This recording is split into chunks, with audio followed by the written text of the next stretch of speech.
Yo, what's up, guys? Why Not Be Reckless, aka Why Not Be Caster, one of the HCS commentators, analysts, and grassroots content creators. And today we have an HCS recap. We're going to be breaking down all of the action that happened just over the weekend here. Why don't we dive right into it? We're going to be talking about the teams, the matchups, all that good stuff. We're hopping right on in with 007 and Omit on the upper side of the winner's bracket. 007, we should call them Optic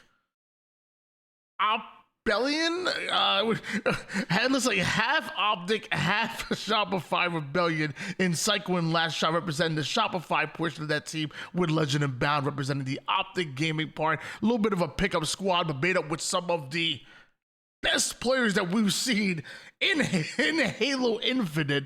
We're excited to see what this team is going to look like throughout the rest of this tournament here. I know, maybe some of y'all don't know. Meanwhile, Omit, newly signed Spartan, Huss, Breaking Shot, and Big Daddy Lethal. We got, literally, if you look at the roster, we legitimately have 3/4 of that complexity roster, but instead of Precision, you have Lethal coming in as the fourth for Omit Gaming. Although I love this Omit roster, and I actually really like the Omit org from what I've seen of them. They were not able to take out 007. In fact, not able to get a single win. 007 with the 3-0 to move forward into the bracket here. Meanwhile, we'll talk about Envy versus X real quick. We won't see too much of X here in the lower bracket. We talk about them, but Kruvu, Hative, Glitchy, and Gunplexion. That's a squad right there. Everybody loves, what does he call himself? The people's champ in Gunplexion. This looked like a freaking squad. Now, obviously, you're going up against Envy. This is a professional roster, and a roster that's been lights out for a while. Descendant, Precision, Piggy, and Yaxon. Precision dropped from Complexity a while ago. Descendant and Piggy coming on in. And also, remember, Piggy and Yaxon were part of that Luminosity roster that didn't exactly work out the way that they wanted to, but man, are they working out on Envy for sure. Envy come out with the 3-0. This is the matchup that I thought was really, really interesting, because not only do the new FaZe roster, which by the way have looked great in scrims, Penguin, Trippy, Snakebite, and Lucid, that's right, Lucid, Trippy, and Penguin back together in case you've been living under a rock. Snakebite, the General, as I believe Shurzy and them call him, coming in. I love this FaZe roster. I'm rooting for them. But this Complexity roster has been moving different. And even with Septify coming in, filling in for Ryan, who was on vacation, they still managed to come up with a 3-2 upset over FaZe. Complexity have been seemingly breaking onto the scene, kind of similar to the way Envy did, just coming out immediately and just upsetting teams left and right and letting people know that they are the real deal and they are a real threat. Complexity 3-2 FaZe. Meanwhile, Space Station Gaming end up with a 3-0 over Cloud9. Cloud9 sporting a new look as well, with Septify ultimately on that on that Complexity roster as a fill-in. You're probably wondering what happened to Septify on Cloud9. It seems as if he was dropped to bring on Collect. So collecting a Vucci, Advocacy, whatever you want to call him at this point.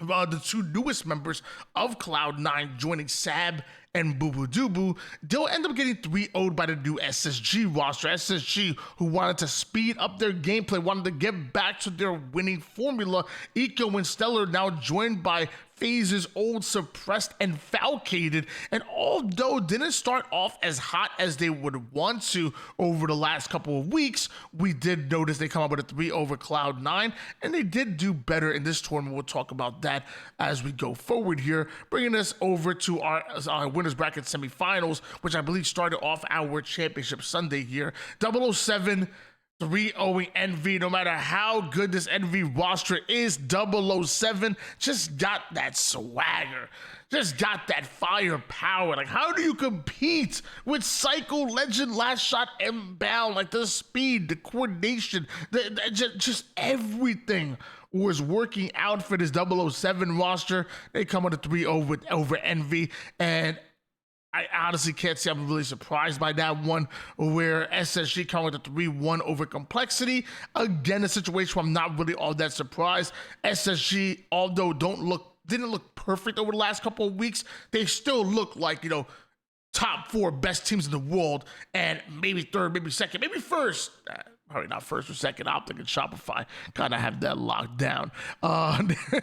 They would advance forward to play against 007, where I thought maybe this would be interesting. Maybe we see a game 5, or maybe we see a Space Station Gaming win, but instead 007, the super team, even as a pickup squad, they 3-1 Space Station Gaming, and and that brings up questions like, are Shopify Rebellion just that far ahead of everybody else? If they can beat a actual squad like Space Station Gaming, mind you, haven't been together all that long, so they still kind of working on things a little bit. But still, it says a lot about just the pure firepower that's on that Shopify and that Optic roster, that they can just come together and beat, arguably a top 4, top 3 team in the world.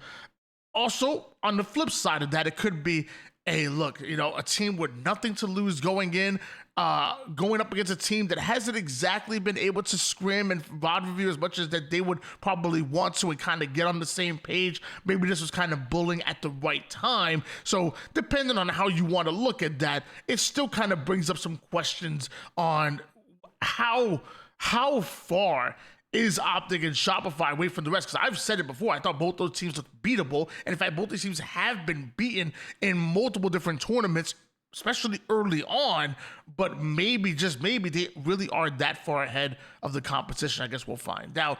While that brings 007 into the grand finals, SSG would go down to the lower bracket finals and only have to win 1 series in order to advance to the grand finals and potentially get their revenge. So we'll see if they make it out, because there was some hungry teams in the water, especially FaZe, who dropped down much earlier than expected, had to go through Cloud9, had to match up against Envy, and mind you, it was Envy that came off with the upset.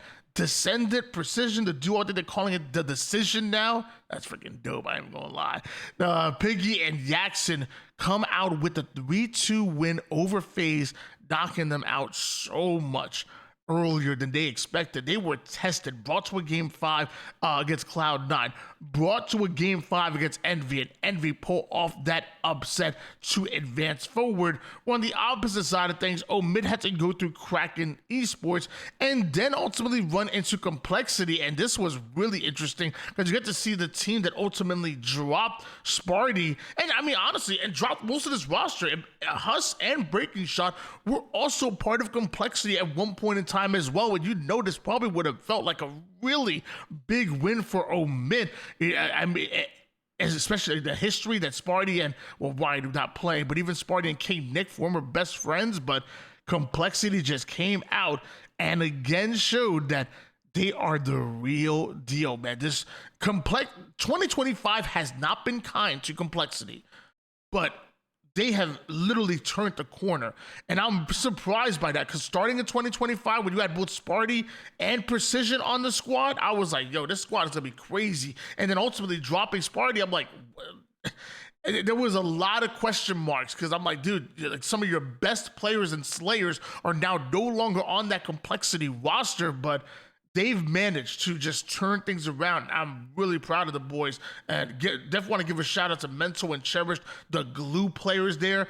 But King Nick has been absolutely flying, and if you've been paying attention, this is not new. Dude, King Nick's stock has been slowly going through the roof, but people just haven't been paying attention to the teams that he's been on. Well, now you have to pay attention to this Complexity roster. And then also shout out to Septify filling in for Ryan Noob. I mean, if he was dropped by Cloud9 and he is a free agent, I would have to imagine he's not going to be a free agent for long, because he absolutely showed out on his Complexity roster as a fill-in. Complexity would advance forward to play against that Envy roster and even bring Envy to a game 5, but Envy, too much for them, and Envy will advance forward. I will say this brings up questions to me of, if Ryan was on the starting roster and ultimately Complexity looking like the team and the strat that they want to put onto the table at all times, would this have been different or would it have been the same result? I made the comparison of Complexity to what Envy have done, because Envy came onto the scene and just started busting through doors, winning that qualifier, wrecking dudes in scrims, go on to land and pull off some major upsets. Like, they came onto the scene and they exploded, and kind of similarly, Complexity kind of walk into similar shoes, at least early on. Now, they still need to do a little bit more, but they came onto one open series, let people know what they were made of, came into scrims and even upset what SSG 7-3, have been tight in scrims against other top teams as well. It seemed very kind of Envy-like from before Dallas, but it was Envy to come up with the 3-2 over the Ryan Dubelis Complexity. Envy would advance forward and they would play against... Oh, wait, there we go. I gotta go forward here. They would play against Space Station Gaming, and Space Station Gaming would then go on to 3-1 Envy. They wanted their revenge against 007. They wanted a second crack at winning this tournament, and they would get it. And they would also get it from 007, for lack of a better term. 007 pulling off the 3-0 cycle. Legend, Last Shot, and Optic. I say we call them Shoptic Gaming, because that half Optic, half Shopify roster look damn strong. So 3-0 Space Station Gaming. This was fresh off of 3-1ing them in the winners bracket finals. It shows how real this team is, and obviously a pickup squad, but put them on their respective rosters and they're even more dangerous because they're coordinated. They have plays and situations kind of written out for them, how they want to approach the game. And it's crazy to think that this team can look even scarier when they're on their own rosters, when they just re-owed arguably a top 4, top 3 team in the world. 007 will become your champions of the Open Series, and SLC about to be crazy, but we still got more Open Series action. Next weekend's gonna be coming up. I even think the Pro League is gonna be starting up soon here. The LVT and Shopify Billion Pro League, man, dude. Like, as we get closer to land time, like, it just feels like the intensity is just increasing. Like, everything's just increasing. The competition in year 4 has been so tight. And after what a crazy year 3 that we had, I was like, there's like just no way year 4 would be better. And think about all the roster manias, think about all the squads, just everything coming together. I'm just like, bro, year 4 has been a banger when it was in danger of being kind of stale, to be honest with you, but it's been anything but that. And I've been excited to cover it and be a small part of it, whether it's with the HCS team, with the LVT team. Like, it's really has been an honor. But yeah, that's your HCS recap, guys. And I love you guys so much. Make sure you guys, if you're watching on Twitch, what up? If you're watching on the YouTube, make sure you like, subscribe, comment down below. Anything to interact with the algorithm that might push this to more people that might enjoy this type of content. And until next time, peace out.